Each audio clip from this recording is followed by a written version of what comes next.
back here from Copan Wines. We have our fall release of wines for us to offer you today. I'm Wells Guthrie, the co-founder and winemaker for Copan Wines. This is John Raytek, my assistant. Has been for the last several years. Been instrumental in all the wines that we've made. We have 4 07 wines for you to try.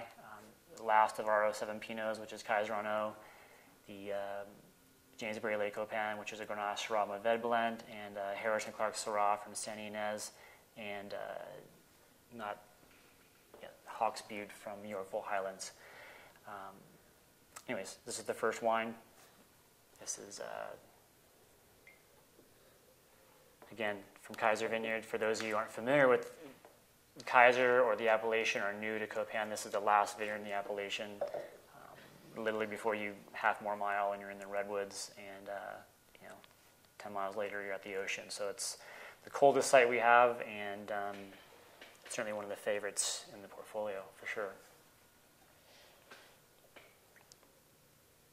We released the 07 Kiser En Haut, En Bas on the last release, and this is a good follow-up after that wine. I think we've talked about it. The wines are starting to come out of their shell a little bit. I think those of you who've had the Wenzel or the Kiser En Bas, which were later bottlings, the wines are kind of a little tight and definitely needed some time. I think this is something that is just starting to come out of its shell now. I mean, what is your opinion on the reasoning behind, the wines needing to kind of come out of their shell much slower? I mean, we've talked about this before in our travels. We've talked about, the natural acidity, higher natural tannins, lower alcohol. The wine doesn't seem so immediately plush and voluptuous upon release. What besides those type of attributes do you think are reasons that, these wines are taking a lot longer to kind of come together?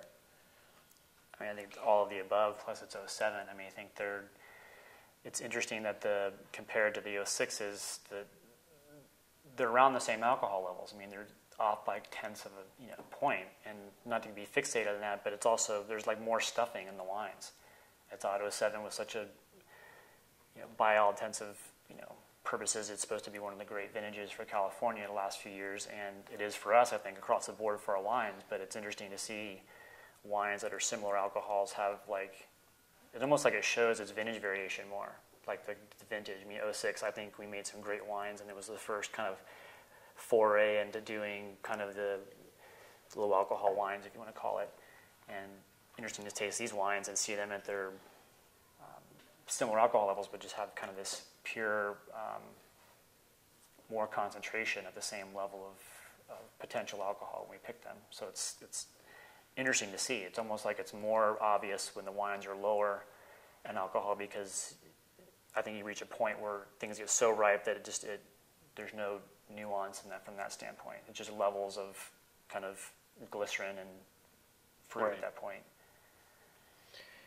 Yeah, it's always quite dramatic when you taste the difference between the Kiser En Haut and the En Bas. Yesterday we were up in the vineyard, and again, we've always remarked about the differences in the soil types, and also the effects of their aspect and their exposure to the ocean wind. How do you feel that the wine is so different up top compared to the bottom?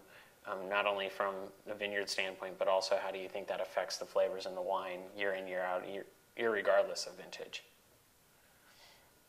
Yeah, I think it's just, we've always talked about it on kind of our own level about site will kind of override anything. So a great site and a great vintage and kind of farm well is obviously the best expression you can get. I think that's the overriding thing that we get is we're trying to do the right farming in a difficult vintage, maybe like 08 with the frost and things like that. I think the wine still shows through what it is. It's definitely interesting to see those differences in a difficult vintage, and the vineyard still being able to show its character even through a situation like that. So I think it's, again, trying to do all the right things in the vineyard. It's a good site. Again, the upper block being planted in schist and sandstone. It creates a wine that's definitely more nuanced and has a great minerality and concentration that's kind of lighter, certainly, than, say, the En Haut, which has all that clay, and it's all 115, clone 115. And, I think still speaks of Vineyards of the Valley. They all do, but it's interesting to see the two that are so close, and I think it's a prime example why people vineyard designate. It's not meant for a marketing thing. It's just if you taste the wine side by side, they're just dramatically different wines. Yeah, I mean, one of the other questions that people often ask me is how Copan is handling themselves both in the winery and the vineyard in terms of making lower alcohol Pinot Noir. And I think one of the things that we always talk about is that the wine, should be made in the vineyard, and we need to make adjustments in the vineyard to get these lower alcohol wines. What do you feel are kind of the key changes we've done in the last couple of years in the vineyard? Yeah, it's always cliche to say the wine's made in the vineyard. It's one of those things, like a catchphrase now that I try to stay away from some circumstances, some situations. But we've changed the vineyard over to being organically farmed from the beginning, and it's been a slow process because, as you know, it's not an overnight process. But it's interesting to see the vineyard more balanced. The owners who have the vineyard, the Kisers, actually, have seen like the life within their soil, the earthworms when they're doing a replanting of a vine than they ever saw before, and kind of more natural kind of flora and fauna that are in the vineyard as opposed to before. I think that's translating into healthier wines. Healthier vines, which translate into kind of more, I think, a situation for the vineyard where it again, it's more balanced, has just enough canopy, like the upper block, when we were there yesterday, it's like the shoots are just coming up to the top of the wire. I think it's balanced as opposed to before where they were all over the place, and I think it just makes for even better ripening, even ripening. We can do like we do with most of our vineyards now. We don't pull any leaves, so not getting any sunburn. Sugar's jumping up before the flavors develop, and trying to keep that balance there. I think it's been paramount for us. No, agreed. I mean, it's the fruit that we've seen come in over the last couple of years, from the Kiser Vineyard is continually is so impressive. It's always very healthy, has great, natural acidity, great natural tannins, and very balanced in the tank. And I think, we don't really need to put our hands into the wine making process too much with this vineyard, and I think it's showing from all the great work in the vineyard.